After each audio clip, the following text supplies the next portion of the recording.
Play to Potential podcast.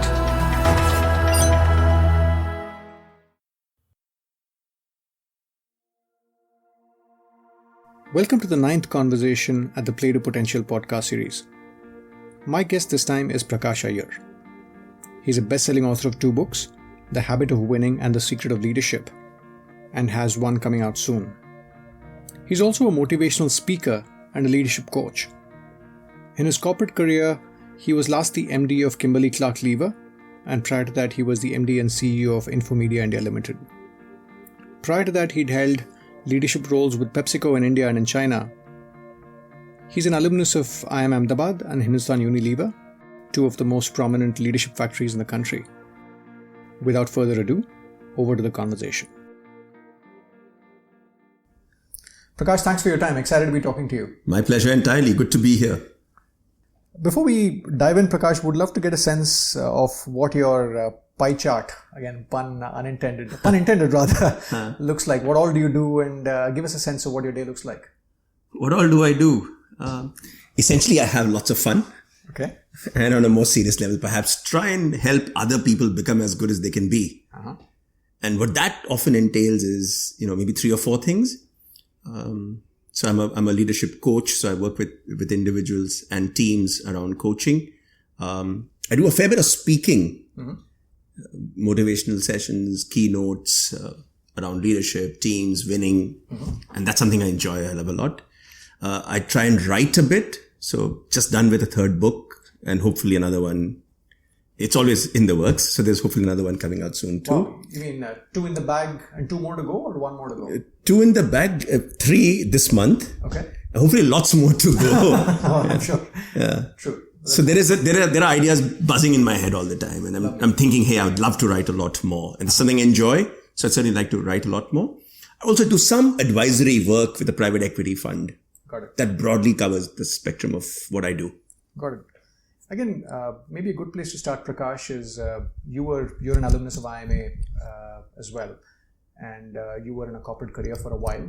At some stage, you moved on and you've gotten into this portfolio life. Give us a sense of why you do what you do and how you got here. I guess why I do what I do. I just enjoy doing what I'm doing right now. Uh-huh. It gives me a great thrill. When I wrote my first book, this was 2010. This was The Habit of Winning. It was The Habit of Winning. That's right. I don't think there are too many other things in my life that would have compared with the sense of joy that I felt when I held that book in my hand. And the interesting bit is that book could have been a dud. It could have, no one may have read it, or people may have read it and panned it. Yet for that moment, I felt very good. And then of course, when the book did well, it kind of changed a lot of things for me. I really enjoyed that bit. And I enjoy speaking to people. This gives me my high, as it were, and therefore that's really why I do what I'm doing. And I think it's a sense of saying that I enjoy it. I'm passionate about it.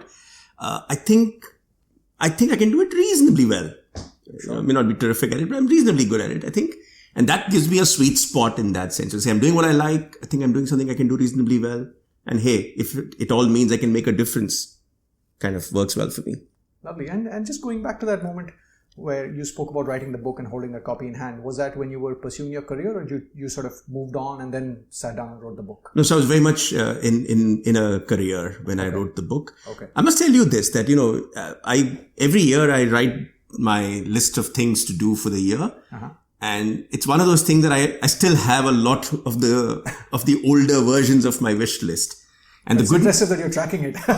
Most of the times it's... What is impressive is I'm tracking it. What is not so impressive is that many of them are still work in progress. Got it. So, having a golf handicap under 16, still work in progress. Having a waist size back to 32, still work in progress. But that hasn't taken away from the fact that there were things there which have come good. And writing a book has certainly been one of those things which has been on that list for a while.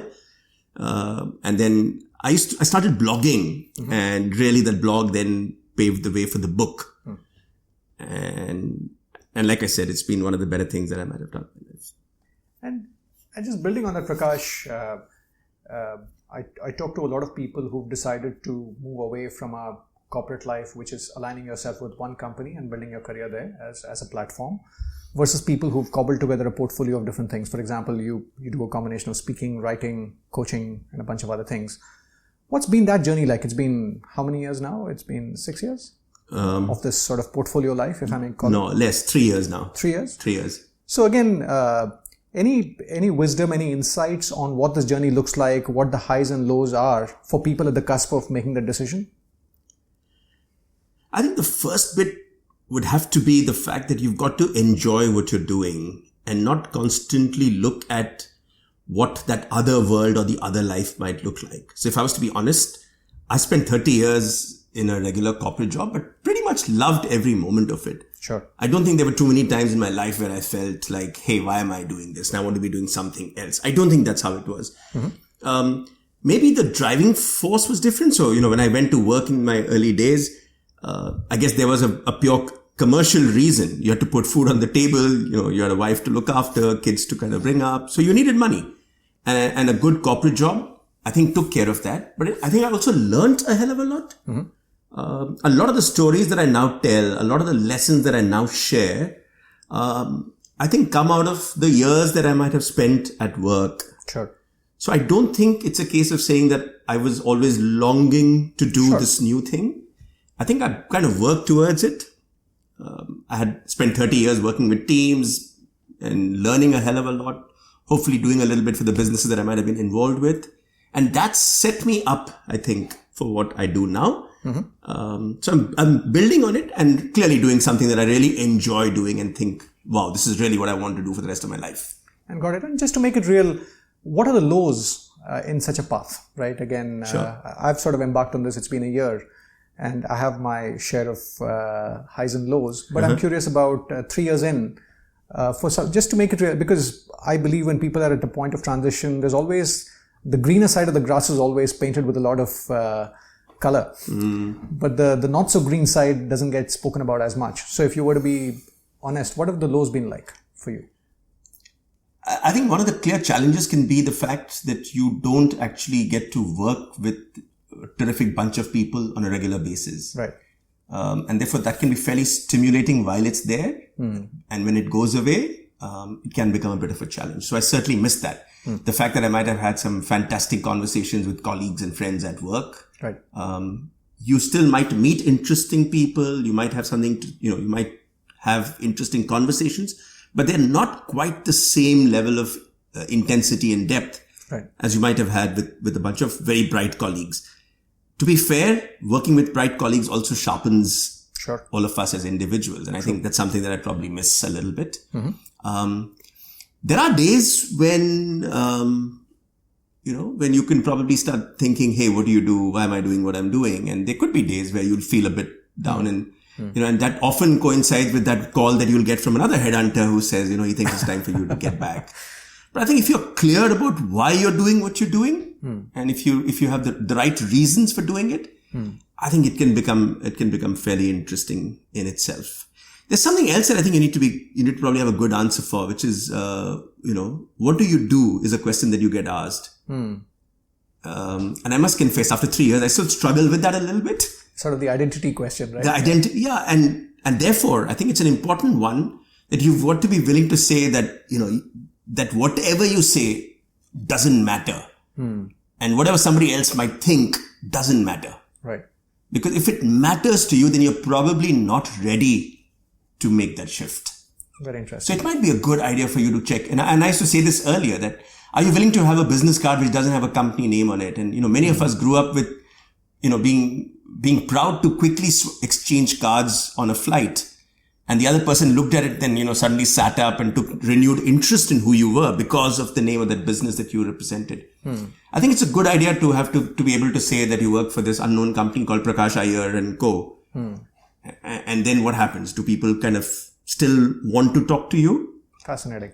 Actually, that sort of brings up the point around personal brand building. I want to get to that in a couple of minutes. But before that, you touched upon storytelling, right? And that's something that I've always been passionate about in terms of how do we inculcate that skill. And the reason I mention it is I sort of grew up in the school of brevity. As a consultant, you're always told, get to the point, start with the answer first, the whole pyramid principle, here's the answer, and by the way, here's how we got there. and almost pushes you in the other direction, where you start valuing people's time and so on and so forth, which is logically great. But somewhere I realized that to touch an emotion or to build a connect, stories are powerful. So one is, two questions here actually. One is, I'd be curious on your take on how do you think about the trade-off here? Is there a trade-off at all? And how do you think about it is number one. And number two, how do people build the muscles? I mean, you're a great storyteller. You do it in your books, you do it in your speeches. But how does the Aam Aadmi build the storytelling muscle? What are some of the lessons? What do you do, and what are some of the lessons you've learned? Yeah, sure. So the first question first. It's a mistake to think that there's a trade-off between having a coherent, logical approach to an argument versus telling a story. I think in an ideal scenario, you have fairly sound logic and a coherent argument to make. But if you just stayed with the logic, you'd probably not be as effective as if you were able to wrap this around in a story. Okay. So a great story without the logic being right won't really be, terribly powerful. I think the mistake people make is to think just a story would do. Correct. And the mistake that a lot of consultants might make, could be to believe that, we are really here, it's, cut to the chase, and here's what the story is all about. Here's what the meat is. The messages, yeah. Here's what the message is. Here's the logic. I think the point is that we all like logic, but we don't always buy it. We are all emotional at one level. We want to remember. We want to be told in a nice way. And I think stories have this ability to connect a lot better.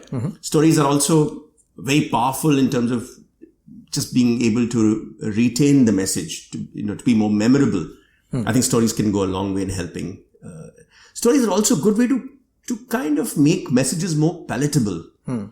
Very often what happens is, if you tell someone you are like this and this is the problem with your business, or this is what you need to do, you're constantly trying to be on the back foot, defending your business, defending yourself. But if you can move this to a story about another world, another place, suddenly you've got my interest and my buy-in. Got it. And I can now see what's happening out there. And maybe the message now gets in that what worked for them might work for me. And I'm more willing to kind of take it. Fascinating. It's almost like transport people to a parallel world and then distill lessons back and apply it back to the situation at hand. See, it takes a consultant to then be able to say it right. Thanks, yeah. Can't tell stories, but I can sort of paraphrase stories. Yeah. And the other question, Prakash, which is about how do you get people to be good storytellers? What do you do, and what's been your experience in enabling others to be good storytellers? So I think there's a storyteller inside each of us. Right. We all love to tell stories. So I guess the first bit would be for us as leaders to recognize that, hey, there is a story that I'd like to tell, and maybe it's an effective way to get my message across. I then try and tell leaders that there are, 5 or 6 stories that leaders must learn to tell. And the truth is that stories are all around us. You just need to look. And leaders themselves are often surprised when they start looking. There are so many stories that they find. And then I help them with the idea that once you have the story, don't worry too much about, how to tell the story or how to craft the story. That's the easy bit. The real positive in all this is really the fantastic stories that are around waiting to be told. And once a leader gets his or her hands around that story, the rest becomes fairly easy. And I think leaders then start enjoying it. And then they discover that, what started off as 1, 2, and 3 stories suddenly has become 5 and 10. And that works well in an organizational context, I think. And actually, just to persist with that, again, I've heard a lot of people talk about the role of storytelling in building culture, right? And a lot of organizations use that in a pretty effective way. And one of my friends was telling me actually CSO now stands for Storytelling Officer and not Chief Strategy Officer anymore. Yeah. So what's been your experience in the role of stories in, let's say, building a culture in a company? I would love your perspectives. I think organizations are now discovering something that employees always knew. So if you think about it, if you were in a canteen, what's the water cooler gossip all about? It's about stories. So employees have been telling each other stories for years. If you look at how do people think of their bosses, they tell stories. How do they think of what the organization is all about? They tell stories. What leaders can now do is to try and say, hey, how can we ensure that we have the right kind of stories that are being shared? Right. And if you don't share the stories, people will find their own stories in any case. So what storytelling can do from a culture building perspective is to try and make culture come alive, to try and sensitize people to what this place is really all about. And I think if leaders learn to tell those stories, they'll figure that they can use storytelling to dramatically alter what culture looks like in that place, to also make culture come alive. I like it that, great leaders, what they do is they find other people who are doing the things that the culture of this business is all about, and then they tell stories about it. Got it. And at another level, what they do is to do those things which their culture is supposed to be all about, and then tell the world about it. So in both cases, it's first making sure somebody's doing it and then talking about it. And that's really what stories can do. Got it. Very interesting. I was talking back to your point about everyday observation. One of my earlier guests was a stand-up comedian called Papa CJ. Great guy. Lovely guy. And as we were exploring the conversation, I realized that a lot of stand-up actually, when one thinks about it, is actually about stories around daily life. It's about the small irritant and sort of trying to do a story around it or a joke around it, which is about really having that keen eye for detail, but coupled with the ability to sort of share it with the wider group in a compelling way. Very true. So yeah. I want to move back to the other point you made, Prakash, about having a business card with no logo but just your name, which brings us to the point around personal branding again, and to compound that with all the stuff that's happening in the digital world.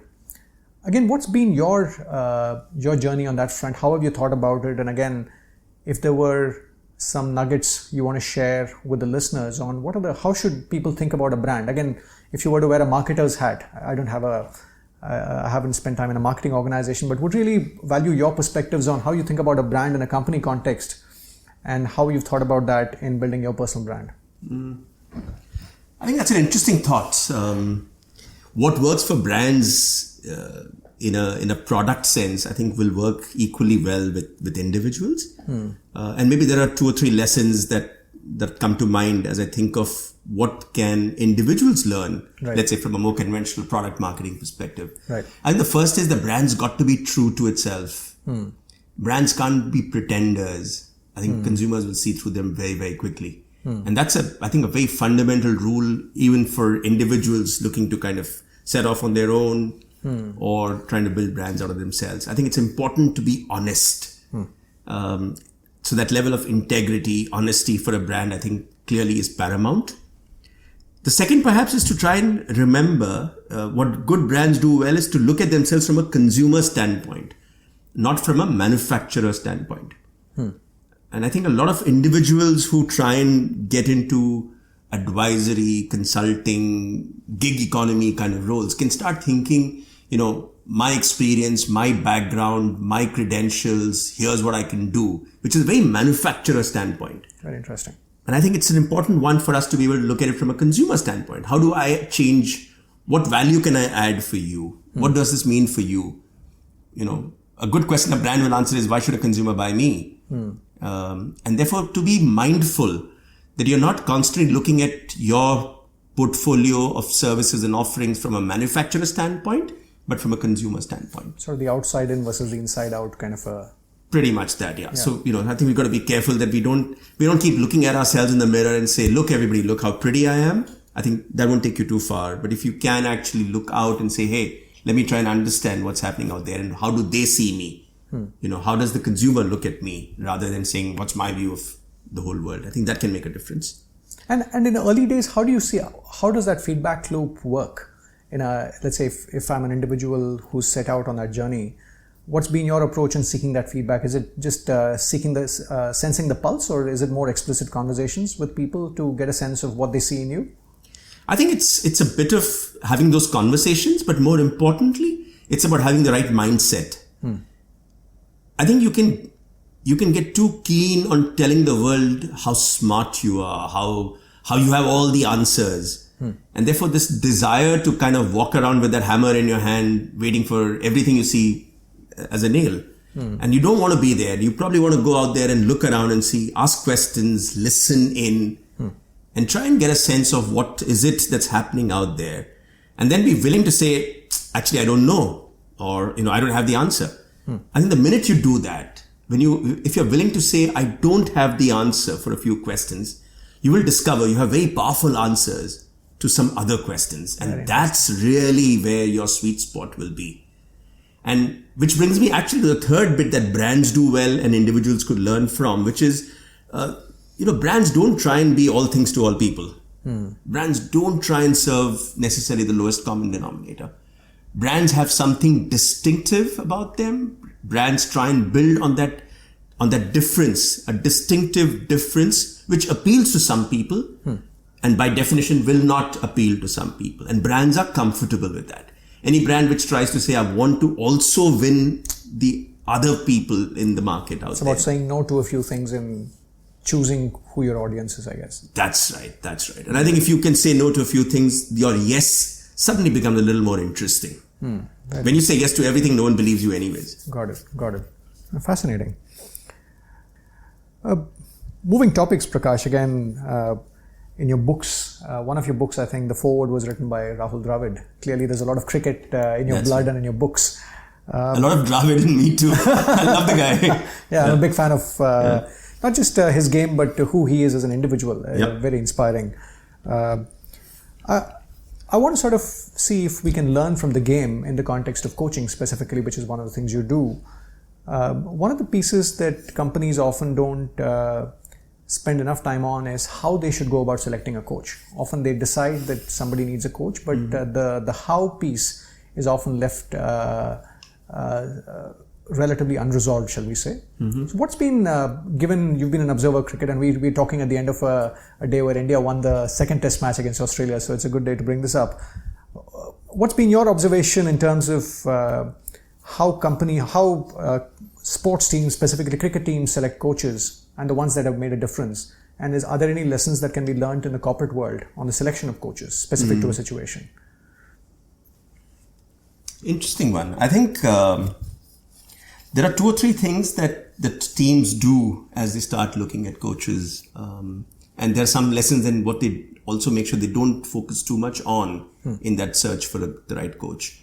I think it helps to ensure that the coach has had familiarity with the environment that he or she will be in. And therefore, it's important to have played the sport at a reasonable level of proficiency. That's important. So it's not about how many runs you've scored in test cricket or how many hundreds you have or whether you have the highest number. But it's important that you've actually been in a scheme of things where you wake up in the morning, there's a test match, there's a game to be saved, you understand what it means to lose, you understand what it means to be hit out of the park. So you've been there. I think that level of familiarity and experience, I think, is important. I think they also look for some levels of proven credentials in this ability to coach. A mistake that corporates sometimes make with coaches, and cricket teams seldom do, is to believe that someone who scored a lot of runs will automatically make for a great coach. Exactly. That's a great point you make. And that's something that I think teams have figured pretty quickly. So teams want a coach who's been there at the highest level. But once you tick that box, it's not about how many runs you've scored. And it's not about saying, oh, he's been such a good batsman, let's get him as the coach. And I think some level of formal training helps. So I think a lot of coaches that you see around today have got formally trained in becoming level 1, level 2, level 3 coaches. Sure. So there is, apart from understanding the psychology of sport or the psychology of a batsman or a cricketer, you also understand what does it take to coach somebody. What can you teach? How do you train? What are some of the tools, some of the techniques that you can use? And I think that's something, again, that corporates would do well to perhaps look at. So you might get tempted by the fact that someone seems to be the right kind of guy. And why is he a good coach? Because, you know he's very good with people. But that is not necessarily that's not a sufficient condition to say that this person will make for a great coach. So some level of formal qualification / training / familiarity with tools and techniques, I think, can help. Sure. And the third thing I think that cricket teams do very, very well is to look for references. They want to know, so you might be coming in to coach a team today, but they want to know, weren't you second level coach for the New South Wales team? How do you do there? And then didn't you spend a summer working with the Middlesex second 11? Got it. How did that go? How did that team do? And then you try and say, hey, is there somebody in that team we can reach out to just get a sense of what was it like to have this person in the dressing room? I think that level of diligence is useful. And I think I'd urge corporates to also perhaps do that as they look at a coach and not get swayed by reputation. I think it's tempting to think that, he's such a big, he was such a big person or she was such a big name in the corporate world. So we've got that person as a coach. Wow, we've got a big win here. The big win, the euphoria will last for the first few hours before you get that person in. After that, it's about how effective is that coach in working with a coachee. Just picking up on the previous point, Prakash, about a good player does not necessarily translate to being a good coach. Similarly, from a captaincy perspective, and again, I say this in the context of companies selecting CEOs, once again, we've had some great batsmen or bowlers, and the debate has been around, do we want them as a batsman or do we want to lose the batsman to being a captain? What are the lessons, once again, on how companies should think about leadership in terms of appointing the CEO? Any lessons from the sports world that can be transported in terms of the mistakes that one should avoid? I think you alluded to that, which is, India's finest batsman didn't really make for a great captain. And I think it's not a bad thing. Right. Not everybody was meant to be a great captain. And sometimes you could have talent which is so precious and so very useful in its primary role that you don't want to burden that with the pressures of captaincy and leadership. So I think corporates need to be careful that they don't just pick out the best performer, the best performing individual to be the leader, and that they actually look for leadership skills. That's one lesson. But the flip side of that lesson is also true, which is I think leaders still need to pull their weight in the team.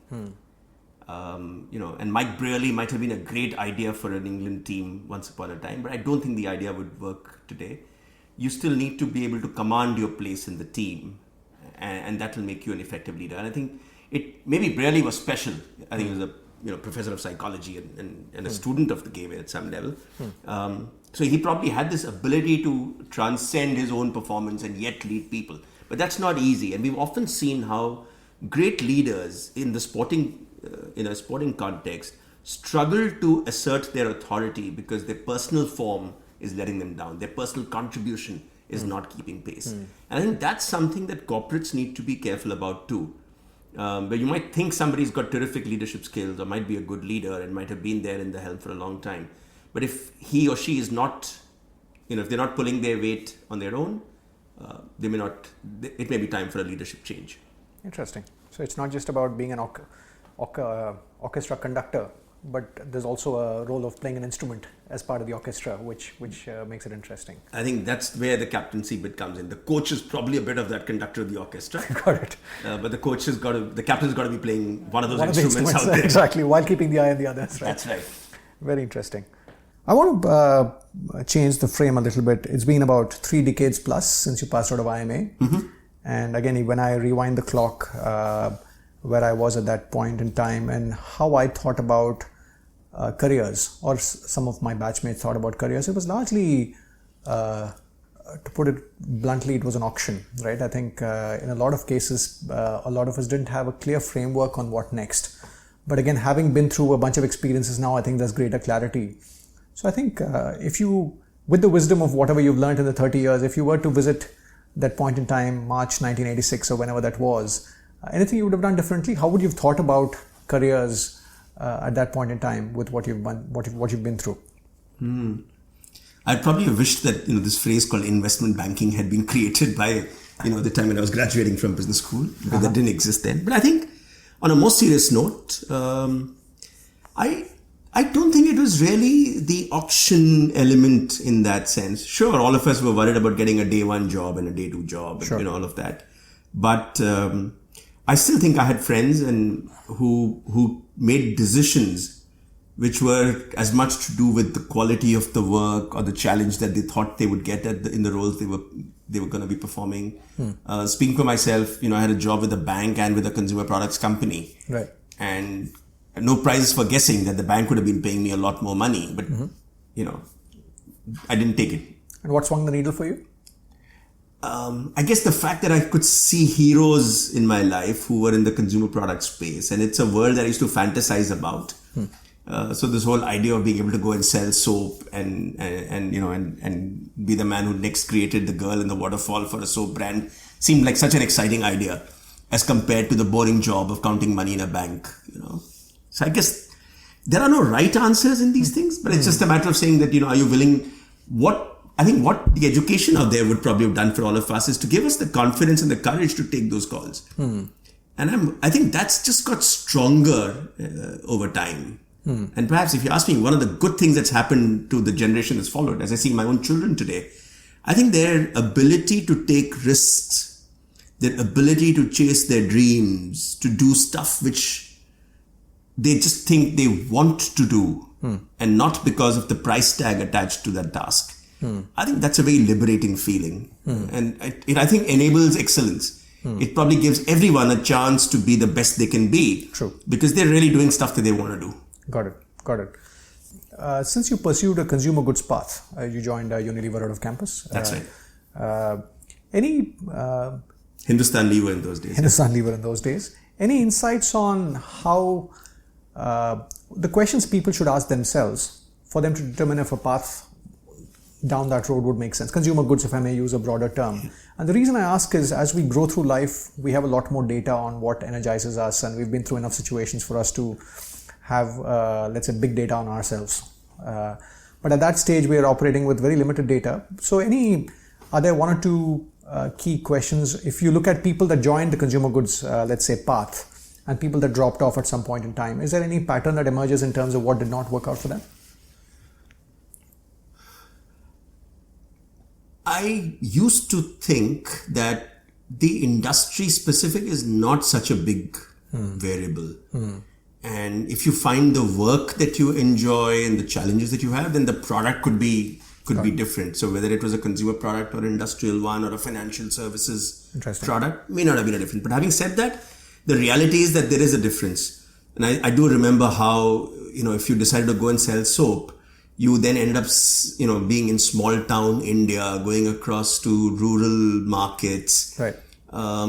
Which is not everybody's idea of a great life, and not everyone says I went to one of the better business schools in this country to then go to places where the good life isn't really there. And so you suddenly say that, there are friends of yours who are saying, oh, you know what, I was passing through Singapore when I met this other friend of ours who was going to do this deal in Hong Kong, and we were hoping to catch up in London. And you're saying, yeah, but as I went from Jalpaiguri to Asansol, life was very different. So are you comfortable with the idea? If you are, then hey, I think consumer products is for you. If you're comfortable with the idea of being able to talk to a distributor in a language you don't understand and trying to convince them to buy some more soap, because that eventually that's also, something that will be of use to you in your career. Sure. If you're good with that, consumer products might be for you. But if you're not, and if you're really looking at other things in life, then maybe you're cut out for other stuff. But I'd still say this, that you could be in another business, but you still need to understand your customer. You still need to spend time with your customer. You still need to be willing to do the hard yards, do the dirty work, do the small stuff, because that will then equip you when your turn comes to play the role of a leader. There are no shortcuts, and I don't think it's a great idea to take a double promotion and say, you know what, I don't want to do the tough bit first. I'll just go and become a leader straight away. That won't work. You can choose your industry segment, but you can't choose. Hard work isn't an option, I think. Very interesting. That's an interesting way to put it, to say it's less to do with the industry, but more to do with the roles and the different stints and sort of character building, for lack of a better term, through those stints, which equip you in the future. The other piece that I find helpful reflecting on, Prakash, is just how people set their goalpost as they go through the journey. Again, if you take stock of the last 3 decades, how's that formed and moved over time? Have there been discrete points in time where it's shifted significantly? I'd love your perspectives on how you think about that. I'd probably say this, that as like a lot of other kids coming out of middle class India, financial goals were important in the early stages of our lives, and therefore it was important for you to kind of make enough bread and butter and some jam. But beyond that, I guess I've been swayed by this guy. There's this interesting story of how Joseph Heller apparently was at this party thrown by an investment banker in New York. This is the guy who wrote Catch 22. That's right. Yeah. And Joseph Heller was, but a friend of his took him along and said, come, it's a great party. You'll meet all the who's who of the city. And as he went there, it was a great evening, lots of crystal, the finest wine. And as Joseph Heller stood sipping a drink, his friend said, do you realize that our host, the investment banker, probably makes more money in a day than you do than you have in a lifetime? And Joseph Heller said, that's probably true. But you know something? I have something he'll never have. And the friend says, what? And Joseph Heller says, enough. And that's a story that's kind of stayed with me. And in a sense, I think I spent the last few years of my life saying, hey, I think I need to learn to say enough. And the minute I know I have enough, you're sorted. Right. You don't really need to worry about it. And then you're free to go and do what you want to do. So to be fair, financial goals were important, but I'd probably say I hit that at some stage. I said enough, and then it doesn't excite you. More of the same didn't excite me. And what really excited me was, the euphoria, the fun of going out and, either writing something which people will read or saying something which people will listen to and say, wow, that made a difference to my life. That for me was a big turn on. Got it. So to me, the goals changed in that sense from the first maybe 15, 20 years of my life to perhaps what I do now. Very interesting. And just maybe staying with that theme, one is sort of having clarity on, as they say, how much you need versus how much you want, right? And knowing what that enough point is. But having crossed that bridge, how do you think about impact, or how do you think about success? Are there a few things that you think about against which you say, okay, that was a fulfilling year or a fulfilling, passage of play over a period of time? Do you think about that? I do. And I'd be lying if I said I don't think about it. And I probably want to, connect this to a set of earlier questions you asked, which is how do you recognize whether this is something that you should be doing, or right. How do you find that little thing that says, yep, this is really what my calling in life is going to be. And I like to think of this as that, as that Venn diagram, it's got those three circles. The first is really your passion. What are you passionate about? Right. And you've got to really be saying, what is it that, really excites you, gets you out of your bed, and you'd want to be doing for the rest of your life. And that's really what you're passionate about. And that comes with another circle, which is really, what are you really good at? And, do you get a chance to do stuff where people say, wow, you know what, you do this really well, or you're particularly good at it. So what are you distinctively, uniquely good at? Mm-hmm. So I think those two circles need to intersect. Mm-hmm. And then you have a third, which is really what adds value. And I think that's an important piece, because it's not enough to say I do what I enjoy and I'm pretty good at it. Because if people don't value it, then clearly something is missing. That's where the commercial case sometimes kicks in, right? And therefore, there has to be a commercial case. Now, you could argue that, you really don't need the money. There is value. You may not take it. Yeah. And you might decide to do something else. You might want to change the world. You might want to work with with parts of a society which can't afford it, which is all terrific. But there is value, and real value that's being created. So I think it's important to have these three circles intersecting.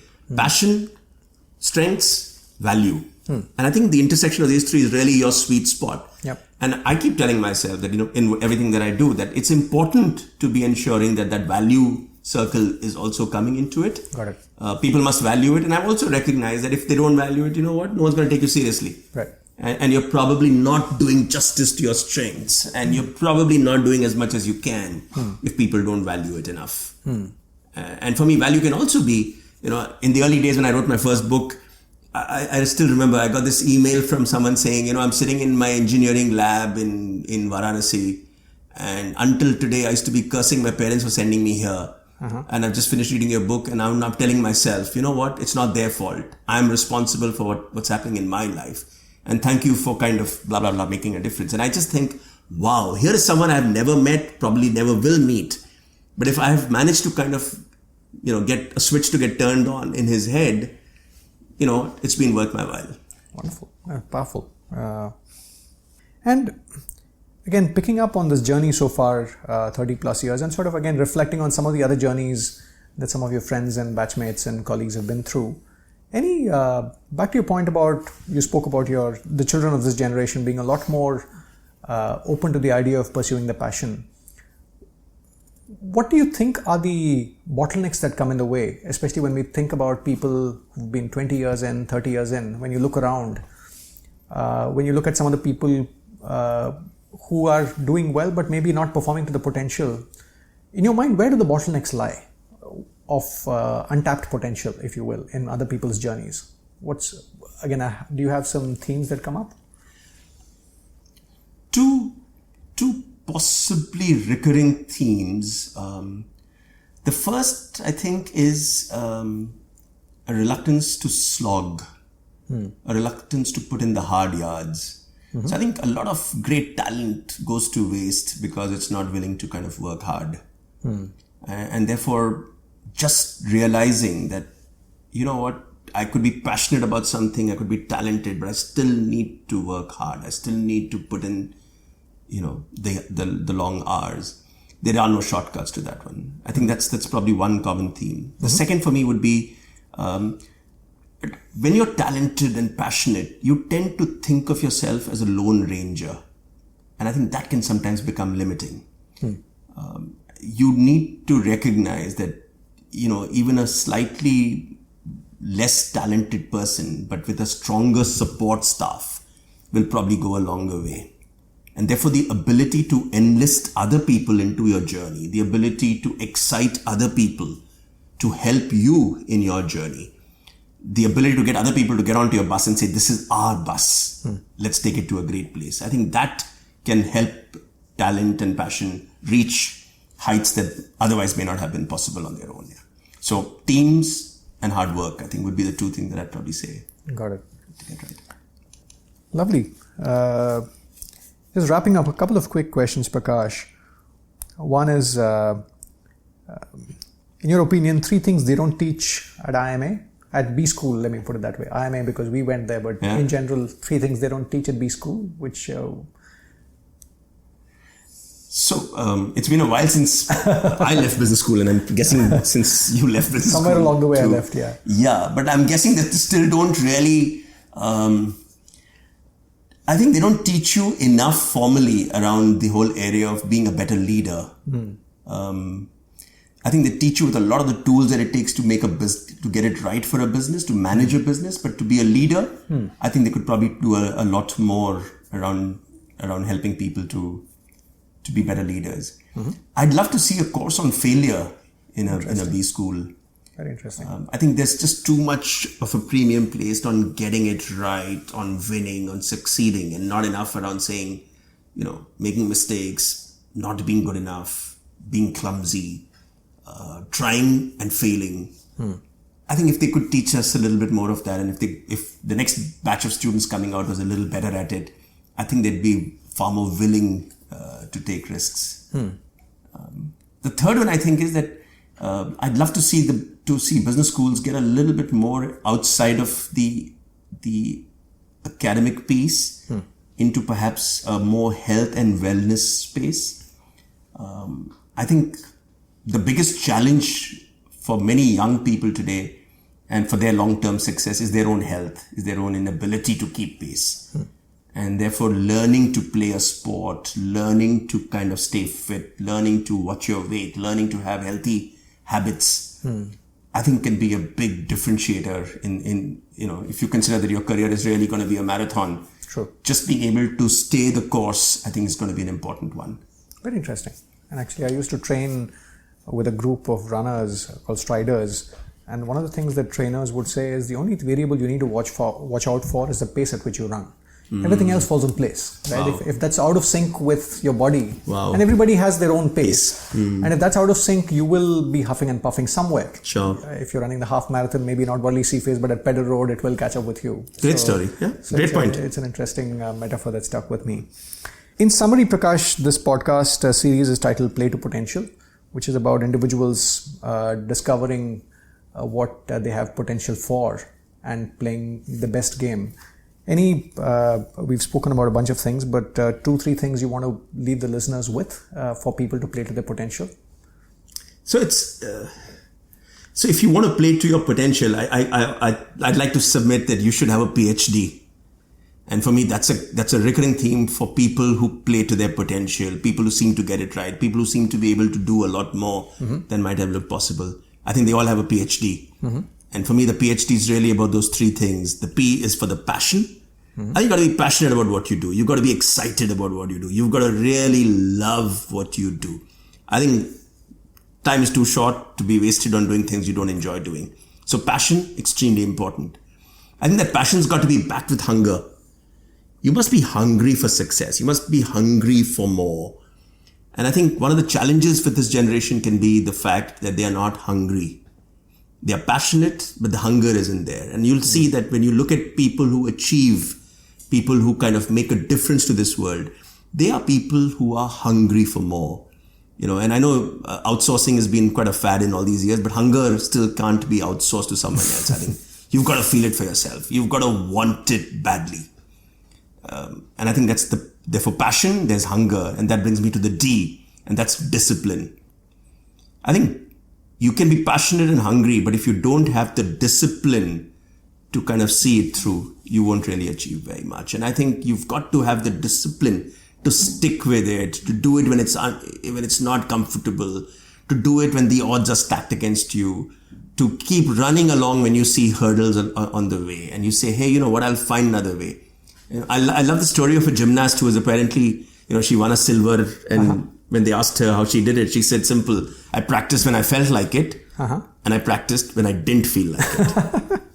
The good news is most of us are halfway to winning a medal because we do things when we feel like it. It's like the Cholet coin toss. Right? It's a bit like the Cholet coin toss, yeah. So I think if you can get yourself that PhD, be passionate, be hungry, be disciplined, I think you'll give yourself a chance, to play to your potential. And you know what? You owe it to yourself. I think each of us owes it to ourselves to play to our potential, because it's such a waste to see that potential not being utilized. So I think we owe it to ourselves. We owe it to the world at large to play to our potential. That's a wonderful way of wrapping up the chat, Prakash. Thank you so much. It's been a pleasure talking to you. Thank you so much for your time. Thanks for having me here. I've enjoyed this too, Deepak. Thanks. PhD is an interesting way of framing how one could tap one's potential. If we really think about it, passion gives you direction, hunger gives you momentum, and discipline ensures that you stay the course over the long term. Hope you found this conversation purposeful. For more, please visit audioboom.com and look for Play to Potential. Thank you for listening.